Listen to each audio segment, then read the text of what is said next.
മണ്ടു ആ ആ മുല്ലൊക്കെ നശിപ്പിച്ചടി. ആ കുരുമുളക് തൈയും കാണാനില്ല. ഇതാണ് ഞാൻ പറഞ്ഞ വീട് വാടക കൊടുത്തിട്ട് എവിടെയെങ്കിലും ഒക്കെ പോയി വന്നാലേ ഇതിപ്പോ പൊളിക്കാതെ ഇട്ടത് മഹാഭാഗ്യം. എന്നാൽ ഇത്രയെങ്കിലൊക്കെ ഉണ്ടല്ലോ പേരേട്ടാ.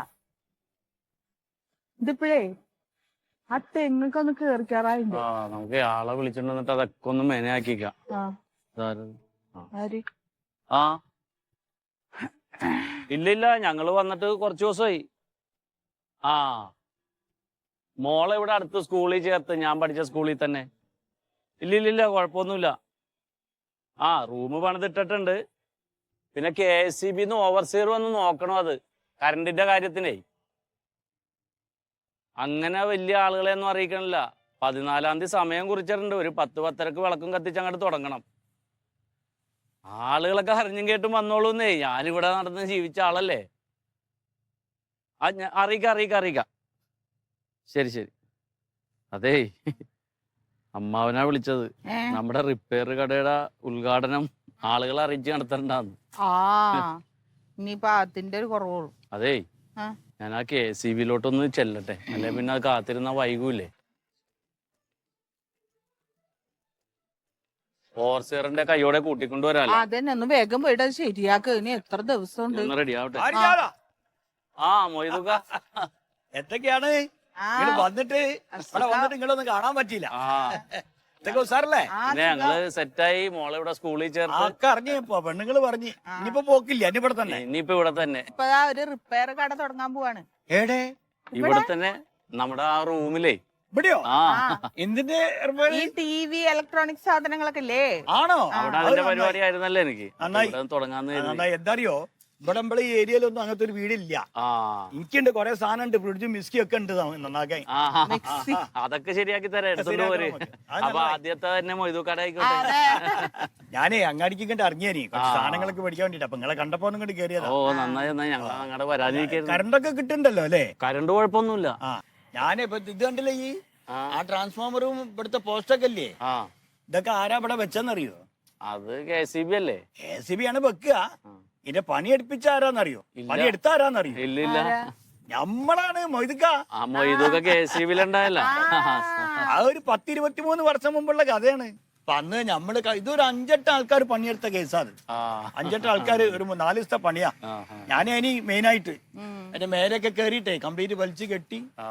അതിന് സ്ഥലമൊക്കെ അച്ഛൻ വിട്ട് തന്നെന്ന് പറഞ്ഞു. അപ്പൊ അതുകൊണ്ട് ഇപ്പൊ എല്ലാവർക്കും കറണ്ടും സൗകര്യങ്ങളൊക്കെ ആയി. ബില്ലൊക്കെ വന്നു തുടങ്ങിയോ? കറണ്ടിന്റെ ബില്ലൊക്കെ അവരാണല്ലോ അടച്ചത്. ഇപ്പൊ ഇനി ഈ മാസം തൊട്ട് നമ്മൾ അടക്കണം. നിങ്ങൾക്ക് വരും. അപ്പോളേ ഈ ബില്ല് വന്നിട്ട് ബില്ല് അടയ്ക്കാൻ പോകുമ്പോഴേ നമ്മളെ ഒന്ന് മനസ്സിൽ കാണണോ മൊയ്തുക്കാനെ? അതിപ്പോ കറണ്ട് ബില്ല് അടക്കണ പരിപാടിയാണ്. എല്ലാവരെയും കളക്ട് ചെയ്തിട്ട് കൊണ്ടുപോയിട്ട്. ഓൺലൈനിലാ? ഇല്ലെന്നേ, പൈസ കൊണ്ടുപോയിട്ട് അടക്കൂലേ, അത് തരാ തന്നുവിടാ. അതല്ല മോനെ, അടയ്ക്കണൊക്കെ നിങ്ങൾ തന്നെ. അടയ്ക്കുമ്പോ ഒരു വിഹിതം മൊയ്തുക്കൊക്കെ ഒന്ന് മാറ്റി വെക്കണോ, അത് പറയാ. അതെന്തിനാണ്? അതെന്തിനാണോ? ഇക്കണ്ട പണിയൊക്കെ എടുത്ത ഏത് കാലത്ത് എടുത്താന്ന് ഞാൻ പറഞ്ഞില്ല എന്റെ അടുത്ത്. അതിന് പെൻഷനൊക്കെ കിട്ടല്ലേ? പെൻഷൻ കിട്ടുന്നോണ്ട് മാത്രമൊന്നും മുന്നോട്ട് പോവില്ല മോനെ. ഇതിപ്പോ ഈ പാട്ടുകാരുടെ ഒക്കെ സ്ഥിതി കണ്ടില്ലേ? പാട്ടുകാർ ഈ പഴയ എന്തിനാ ഒരു മ്യൂസിക് ഒക്കെ ചെയ്യണ രാജയോ, അയാളെ പാട്ട് പാടിയാൽ അപ്പൊ അയാൾക്ക് ആയിട്ടണോ? അതന്നെ ഞാനും ചോദിക്കണേ. അയാളായ കാലത്ത് ഉണ്ടാക്കിയ പാട്ടാണ് അയാൾ ഇപ്പോഴും ചോദിക്കണേ. ഞാനിത് ആയ കാലത്ത് ഉണ്ടാക്കി വെച്ചാണ് അത്. എനിക്കും ചോദിച്ചൂടെ? ഓർത്താ മതി. ഇല്ല, അതാലോചിക്കാം. സാറെന്നെ വിളിച്ച ഒരു കാര്യം ചോദിക്കാൻ വേണ്ടിട്ടാണ്. എന്ത് പറഞ്ഞിട്ടാ രാവിലെ പോയത്? നമ്മളെ കറണ്ടിന്റെ പൈസ അടക്കാതെ വിച്ഛേദിക്കാൻ സാറ് പറഞ്ഞല്ലോ. അത് വിച്ഛേദിച്ചോ? ജോലി കർക്കശ സ്വഭാവമുള്ള ഒരാളാണ് സാറിനെ അറിയാലോ. ഞാൻ ചെയ്ത് എല്ലാം ചെയ്ത 3 ചെയ്ത 16. ആരുടെ 16? അല്ല സാറിന്റെ 16 സാറേ, 32-16 കൺസ്യൂമർ നമ്പർ. കട്ട് ചെയ്തോ? സാറേ, ഞാൻ ആ വീട്ടിൽ പോയപ്പോ വല്ലാത്തൊരവസ്ഥയാണ് സാറേ. സാറേ, ഒരു വയസ്സായ അപ്പൂപ്പൻ. നമ്മളെല്ലാം കിടക്കാൻ നേരം രാവിലെ ഉഷാറായിട്ട് എണീച്ചു പോലല്ലേ, രാവിലേക്ക് ഇതാ ആമവാദം. ഞാൻ നിരബോധരവാകാരിയാന്ന് യാമാന്നാ വിചാരിച്ചത്. ആമവാദം. ഞാൻ വിചാരിച്ച് താൻ വളരെ ക്രൂരനായിട്ടുള്ള ഒരാളാണ്. പക്ഷെ അങ്ങനെയല്ല, നല്ല മനുഷ്യത്തുള്ള ആളാണല്ലോ. മറ്റേത് രണ്ടാമത്തെ വീട്? രണ്ടാമത്തെ ഒരു നമ്മൾ പോയല്ലോ, 412-62. സാറ് ഞാൻ കട്ട് ചെയ്യാൻ തന്നെ പോയത്. അങ്ങനെ കറണ്ടിന്റെ പൈസ അടക്കാത്തവര് നമ്മളെ കീഴിൽ വേണ്ട തന്നെ. എന്റെ തീരുമാനം തന്നെ. കട്ട് ചെയ്തോ സാറേ ഞാൻ പോകുമ്പോ ആ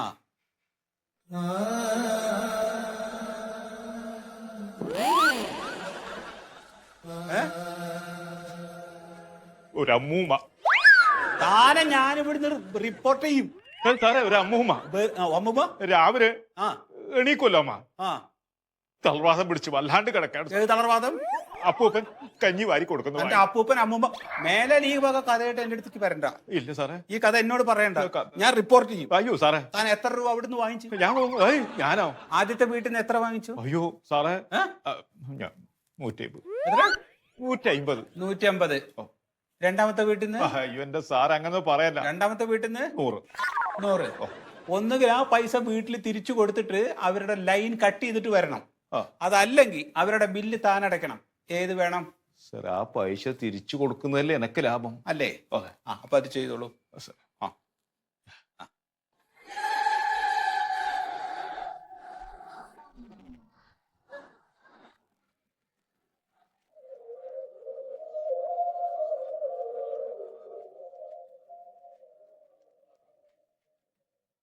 സാറേ ഇരിക്കും.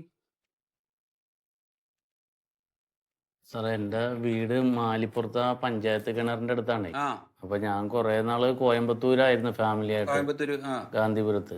ഞാൻ ഈ ടെക്നീഷ്യനാണ്, ഈ ഇലക്ട്രിക്കൽ. എന്തിന്റെ? TV ഫ്രിഡ്ജ് ഒക്കെ മെക്കാനിക്കാണ്. TV ഫ്രിഡ്ജ് ഒക്കെ മെക്കാനിക്ക് ചെയ്യണ ജോലിയായിരുന്നു എനിക്ക് അവിടെ. അപ്പൊ ഇവിടെയുള്ള വീട് വാടക കൊടുത്തിട്ടാണ് ഞങ്ങൾ അവിടെ താമസിച്ചത്. ഇവിടുത്തെ വീട് വാടകയ്ക്ക്? അവിടുത്തെ ജോലി നിർത്തി. അപ്പൊ ഇവിടെ വാടകക്കാരെ ഒഴിപ്പിച്ചിട്ട് ഞങ്ങൾ ഇവിടെയാണ് ഇപ്പൊ സ്ഥിരതാമസം. മോളെ ഇവിടെ സ്കൂളിലും ചേർത്തിട്ടുണ്ട്. കുട്ടിയെ ഇവിടെ ചേർത്തു? കുട്ടിയെ ഇവിടെ ചേർത്തിട്ടുണ്ട്, ഗവൺമെന്റ് സ്കൂളിൽ തന്നെ. അപ്പൊ നിലവിലുള്ള വീട് ചെറിയൊരു മെയിൻ്റെനൻസ് നടത്തി, റീവയറിങ് നടത്തി. അപ്പൊ ഓവർസിയർ വന്നത് നോക്കി ഒരു സൈൻ ചെയ്താലേ ഇവിടുന്ന് കണക്ഷൻ തരുള്ളൂ എന്നുള്ള നിലയിൽ പറഞ്ഞ്. ഇപ്പൊ നിലവിലുണ്ട്, പക്ഷെ നമുക്കൊരു 3 ഫേസ് ആക്കി അത് കിട്ടണം. അപ്പൊ ഈ 14-ാം തീയതി അതിന്റെ ഒരു ഉദ്ഘാടനം വെച്ചേക്കാണ്. ഒരു മുറിയില് ഒരു സർവീസ് സെന്റർ ആയിട്ട് തുടങ്ങാന്ന് കരുതിയിട്ട്. അതിലിപ്പോ നമുക്ക് വേറൊരു പ്രശ്നമുണ്ട്. ഇപ്പൊ അതിന് ഇപ്പൊ കഴിഞ്ഞ മെയ് മാസം 31-ാം തീയതി ഓവർസിയർ ഇവിടുന്ന് പോയി. ഇല്ല, വീട്ടിൽ വന്നല്ലോ 31-ാം തീയതി. ഞാൻ ഫുൾ ടൈം വീട്ടിലുണ്ട്. അല്ല, നിങ്ങളുടെ വീട്ടിലേക്ക് വന്നില്ല എന്നല്ല, ഇവിടുന്ന് പെൻഷനായിട്ട് പോയി. അപ്പൊ വേറെ ആള് വരില്ലേ അതിന്? വേറെ ആള് വരണം, എന്നിട്ട് ചാർജ് എടുക്കണം, അല്ലെങ്കിൽ ഇവിടെ ഇപ്പൊ നിലവിലുള്ള ആർക്കെങ്കിലും ആയിട്ട് ചാർജ് കൊടുക്കണം, അങ്ങനെയൊക്കെയാണ്. പക്ഷെ പുതിയ ആള് വന്നിട്ടില്ല.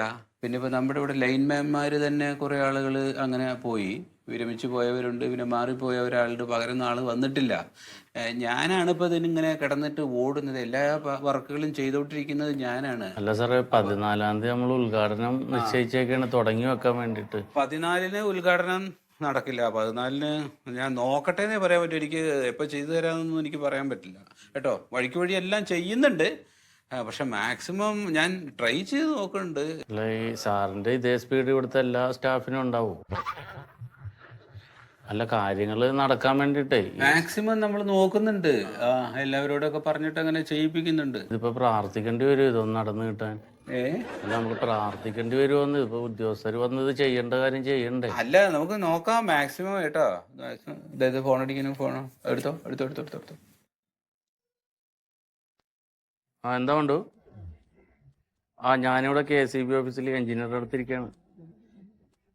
ഇല്ല, ഓവർസിയറേ പെൻഷനായി പോയിരുന്നു. പെൻഷനായി പോയി. ഇന്ന് നേരത്തെ വിട്ടാ സ്കൂൾ വണ്ടിയില്ലേ? ഇതെന്താ മുന്നറിയിപ്പ്? ഞാൻ ഒരു പണി ചെയ്യാം, ഞാൻ ഇവിടുന്ന് വരുന്ന ഒരു സ്കൂളിൽ കയറി മോളെ എടുത്തിട്ട് വരാം. നീ പോകണ്ട. ഇതൊന്നും ആയിട്ടില്ല. വിളിക്കാ പറയാൻ. ഞാൻ കാര്യം ചോദിക്കട്ടെ, ഇത് എവിടുന്ന് എടുത്ത ഷർട്ട്? ഇത് കോയമ്പത്തൂരിന്നാണ് സാറേ. നമ്മുടെ രണ്ടാളുടെ ഷർട്ട് കളർ ഒരുപോലെ ഉണ്ടല്ലേ? കളർ ഒന്നായിട്ട് എന്താ കാര്യം നടക്കണ്ടേ? ഒന്ന് എളുപ്പമാക്കാം സാർ. ശരി സാർ. എന്തിനിരിക്കാണ് ഇയാളൊക്കെ വർത്താനം പറഞ്ഞ് തീരുമ്പോഴേക്കും അയാളും പെൻഷൻ ആവുമല്ലോ.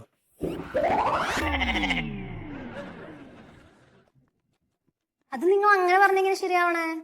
ഇതിപ്പോ എല്ലാ കാര്യങ്ങളും ഞങ്ങൾക്ക് സ്കൂളിൽ തന്നെ ചെയ്യാൻ പറ്റുമോ? ഞങ്ങൾ ചെയ്യിപ്പിക്കുന്നുണ്ട്.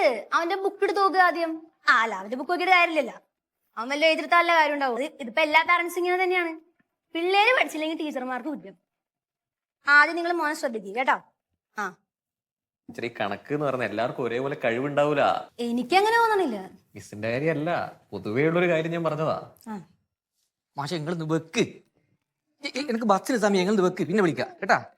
സുരു മാഷെ ഇപ്പം പോയാൽ എനിക്ക് 3:10 ബസ് കിട്ടും. നേരെ പോരേന്റെ മുറ്റത്ത് ഇറങ്ങും. ഇങ്ങനെ നോക്കിയാ ഈ വർഷം മുഴുവൻ പോകേണ്ടി വരും. നേരത്തെ തന്നെ നേരത്തെ വിടുകയല്ലേ, അപ്പൊ നേരത്തെ പോകേണ്ടി വരും. ഒറ്റ സാധനം ഇവിടെ കാണുന്നില്ലായിരുന്നു. പെണ്ണെടുക്കുന്നു ഈ മക്കൾ. ഒരു പെണ്ണോടെ ഈ തിരക്കിന് എന്ത് കാര്യമായിട്ട് എഴുതുന്നേ? എന്ത് നീ എഴുതുന്നേ? ഇവിടെ ഒരു കുരുത്തം കെട്ട ചെക്ക എന്റെ ക്ലാസ്സിലുണ്ട്. ഓനൊരു ചോദ്യം ചോദിച്ചു കുഞ്ഞുമോനെ. അപ്പൊ ഗൂഗിൾ നോക്കിയിട്ട് ഉത്തരം കിട്ടി. അപ്പൊ നാളെ ചോദിക്കുമ്പോൾ പറഞ്ഞു കൊടുക്കണം. മറന്നു. ഇത് പിടിച്ചൊന്ന് പിടി ടീച്ചറെ. അല്ല ഇത് വേണ്ട. രാഘവട്ട് ഇതിനെ പോയില്ലേ? എവിടെ പോണ്ടേ? നിങ്ങൾക്ക് വീട്ടിൽ പോകുന്നു വേണ്ടേ? എന്റെ ഭാര്യനെ ഒരാൾ തടഞ്ഞു വെച്ചിട്ടാ ഇല്ലാടാ. അതെ ഞാൻ 3:10 എവിടെ? അവിടെ ആ പച്ചക്കറിക്കാർ കടക്കാരൻ എന്റെ ദൈവമേ, എന്ത് പ്രശ്നം? അയാൾക്ക് പച്ചക്കറി മനുഷ്യ പൈസ കൊടുത്തിട്ടില്ലാന്ന്. അത് ശരി. അത് നിങ്ങൾ കടം വാങ്ങിയാ പിന്നെ അത് തടഞ്ഞു വെക്കൂലേ? എന്റെ വീട്ടിലേക്ക് കട മനുഷ്യല്ല, വീട്ടിലെ കുഞ്ഞക്ക് ഉച്ചഭക്ഷണം കൊടുക്കാൻ വേണ്ടിട്ട് കട മനുഷ്യാണ് പച്ചക്കറി. അത് കൊടുക്കാണ്ട് നാളെ ഇനി അയാൾ ഒരു ഒറ്റ പച്ചക്കറി ഒന്നും തരില്ല പറഞ്ഞു. 3:10 പോയി. ടീച്ചർ നിങ്ങൾ എന്തുകൊണ്ട് പറഞ്ഞു ഒഴിവാക്കി? ഞാൻ എന്താ പറയാൻ, സാറല്ലേ സീനിയർ, സാറ് പറഞ്ഞു. അല്ല ടീച്ചറെ, ഇതിപ്പം ഈ ഉച്ചഭക്ഷണത്തിന്റെ ചുമതലയെല്ലാം എച്ചമ്മന്റെ തലേന്ന് എടുത്തു കളിയൊന്ന് കഴിഞ്ഞ ദിവസം നമ്മളെ സംഘടനക്കാര് വന്നിട്ടില്ലേ പിരിവിന്, അന്നേരം പറഞ്ഞ നിങ്ങൾക്ക് ഓർമ്മയില്ലേ? ഇത് ഇപ്പൊ ഞാനെന്തിന്നാ ചെയ്യണ്ടേ? രാഘവട്ടാ, നിങ്ങൾ എന്തായാലും PTA പ്രസിഡന്റ് വീട്ടിൽ പോയിക്കൊന്ന് പറഞ്ഞാളെ. PTA പ്രസിഡന്റ് വീട്ടിൽ അന്ന പിന്നെ ഓളാടെ തന്നെ നിൽക്കുന്ന നല്ലത്. നാളേക്ക് ആ പച്ചക്കറിക്കാരന് പൈസ കൊടുക്കുകയും എന്തെങ്കിലും നാളേക്ക് കറി വെക്കേണ്ട തക്കാളിയും സാധനങ്ങളിലും മേടിക്കുകയും വേണം. ഇല്ലെങ്കിൽ ഞാൻ കാലവാലം കച്ചു പൊളിച്ച് ഞാനങ്ങ് പോകും. ഇവരാരെ ഇവിടുത്തെ എച്ചമ്മ? വെപ്പുകാരെല്ലാം കൂടി 4 നീളം കണ്ട. അനുഭവിച്ചോ? 3:10 ബസ്സും പോയിപ്പോ. ഇവിടെ തക്കാളി വാങ്ങിയിട്ട് നാളെ എന്താക്കുന്ന അറിയുന്നത്? രസം വെക്കാനിരിക്കും ടീച്ചറെ. തക്കാളി കൂടി രസം വെക്കാനിരിക്കും അല്ലേ? നല്ല രസമായി. പക്ഷെ നമസ്കാരം. നമസ്കാരം. ഞാൻ ആ 1C പഠിക്കണ അഞ്ജുവിന്റെ ഫാദറാണ്. എൻ്റെ പേര് പാരിജാതൻ. പക്ഷെ ഈ HM എവിടെ ഇരിക്കണം ഒന്ന് കാണാൻ വേണ്ടിട്ടാണ്. HM ഇല്ല, താൽക്കാലിക ചുമതല എനിക്കാണ് HMന്റെ. ശരി. എന്തായിരുന്നു പക്ഷെ അതെ, ഇവിടെ സ്കൂള് തുറന്നപ്പോ തൊട്ട് മോള് രാവിലെ സ്കൂളിൽ വരണുണ്ട്. ഉച്ച കഴിയുമ്പോ തന്നെ ഇന്ന് ക്ലാസ്സില്ല, ടീച്ചറില്ല എന്ന് പറഞ്ഞാൽ അവളെ തിരിച്ചുവിടുകയാണ്. അപ്പൊ അതെന്താണെന്നൊന്ന് അറിയാൻ വേണ്ടിയിട്ടാണ്. അങ്ങനെ വരാൻ വഴിയില്ല, ഞങ്ങൾ എല്ലാരും കൂടി ആ ക്ലാസ്സിൽ പോകുന്നുണ്ട്. നിങ്ങൾ ക്ലാസ്സിൽ പോകണ്ടോ ഇല്ലയെന്ന് എനിക്കറിയില്ല. കുട്ടീനെ ഒന്നും പഠിപ്പിക്കണില്ല. ഉച്ചയാകുമ്പോ തന്നെ ക്ലാസ്സില്ല, മാഷില്ല, വന്ന് കൊണ്ടുപോയിക്കോന്ന് പറഞ്ഞിട്ടാണ് ഞങ്ങൾ വരുന്നത്. അപ്പൊ ക്ലാസ്സിലേക്കാണെന്നും പറഞ്ഞു വിടുമ്പോ ഒരു അക്ഷരം പഠിപ്പിക്കാതെ ക്ലാസ്സില്ല എന്നും പറഞ്ഞ് തിരിച്ചു വിട്ടാ എന്താ ചെയ്യണം? ഇത് ആരോടാ ഞങ്ങൾക്ക് പറയാൻ പറ്റണത്? അല്ലാതെ പ്രശ്നം എന്താന്ന് വെച്ച് കഴിഞ്ഞാൽ ഇപ്പൊ കുറെ ടീച്ചേഴ്സ് ഇല്ല ഇവിടെ. കുറെ പേര് പോയി റിട്ടയർഡ് ആയി. ഞങ്ങളിപ്പോ കുറച്ച് പേരാണുള്ളത്. അപ്പൊ അത് വെച്ചിട്ട് ഇത്രയും ക്ലാസ്സുകൾ മാനേജ് ചെയ്യേണ്ട ഒരു ചെറിയ ബുദ്ധിമുട്ട്. വേറെ അതെ, അത് പരിജാതം. അതായത് ഇപ്പൊ പുതിയ മാഷന്മാർ ഇവിടത്തേക്ക് അപ്പോയിന്റ്മെന്റ് ആയിട്ട് വന്നാൽ മാത്രമേ ക്ലാസ് ടീച്ചറൊക്കെ ഉണ്ടാവും. അപ്പൊ അതുവരെ ഞങ്ങൾ എല്ലാരും കൂടി ക്ലാസ് നോക്കുന്നുണ്ട്. അപ്പൊ ആ പിള്ളേരുടെ ഭാവി പ്രശ്നമില്ല? ഒരിക്കലും ഇല്ല, അങ്ങനെയല്ല. അന്നൊരു പണിയേ, എനിക്ക് ആ TC കാർഡ് തന്നില്ല. ഞാൻ ഈ സ്കൂളിൽ നിന്ന് മാറ്റിയാണ് എൻ്റെ മോളെ. വേറെ എവിടെയെങ്കിലും കൊണ്ടുപോയി ചേർത്തോളാം. മാഷന്മാരുള്ള സ്കൂളുകൾ ഉണ്ടാവുമല്ലോ പ്രൈവറ്റ് ആയിട്ടൊക്കെ. നിലവിൽ ഇപ്പോൾ ഈ UP സ്കൂളിലെ PSC ലിസ്റ്റിൽ വന്ന ഈ അധ്യാപകരുടെ ഒരു എണ്ണം എന്ന് പറഞ്ഞാൽ 6300 അതിൽ ആകെ 2320 പക്ഷേ ഞാൻ DO ഒന്നുമല്ല. എനിക്ക് ഈ കണക്കറിയാൻ വേണ്ട. സ്കൂളിലോട്ട് വിടുന്ന പിള്ളേരെ പഠിപ്പിക്കാൻ ഇവിടെ അധ്യാപകരില്ലേ? ഞാൻ അധ്യാപകരുള്ള സ്കൂളിൽ കൊണ്ടുപോയി ചേർത്തോളാം. എനിക്ക് ആ കുട്ടിയുടെ TC തന്നാൽ മതി. അല്ല, ഞങ്ങൾ കൈകാര്യം ചെയ്തോളാം, അത് കുഴപ്പമൊന്നുമില്ല. അല്ല, കുട്ടികളുടെ കാര്യത്തിൽ നമുക്ക് കൃത്യമായിട്ട് ചെയ്തുവിടല്ലേ? ചെയ്യും. അപ്പൊ അതും നടക്കൂല. TCന്റെ കാര്യം ഇപ്പം ഒന്നാമത്തെ HM ഇല്ലല്ലോ. അപ്പൊ എനിക്കാണെ അങ്ങനെ ഒരു പുതിയ HM വരാതെ. എന്റെ ദൈവം, ഇപ്പൊ കണ്ടക്കത്രികയിൽ കാലിട്ട പോലെ ആയിപ്പോയല്ല. എടുക്കാനും പറ്റണില്ല, വലിക്കാനും പറ്റണില്ല. ഇത് ഞങ്ങൾ വേണ്ട പോലെ ചെയ്യാം. ശരി, എന്നത് വേണ്ട പോലെ ഇരുന്ന് ചെയ്തോ. സോറി. നാളെ ക്ലാസ് ഉണ്ടാവോ? ക്ലാസ് ഉണ്ടാവും. ക്ലാസ് ഉണ്ട്. അപ്പൊ ഉച്ചക്ക് ഒന്ന് കൊണ്ടുപോയാൽ മതി. വന്നാ മതി. അപ്പൊ ആ വണ്ടിക്കാശും പോയിക്കോളൂ. എൻ്റെ ഇല്ല, ഒന്നുമില്ല. സോറി. എന്റെ മൂഡ് പോയി, ഞാൻ ഇനി പോകുന്നില്ല.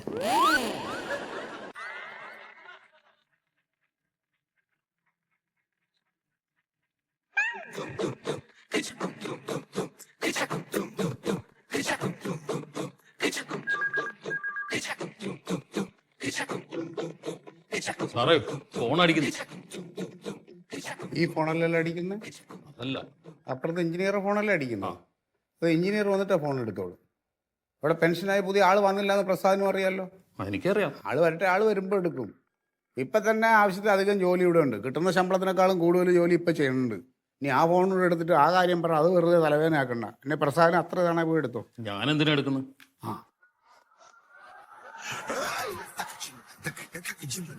സാറേ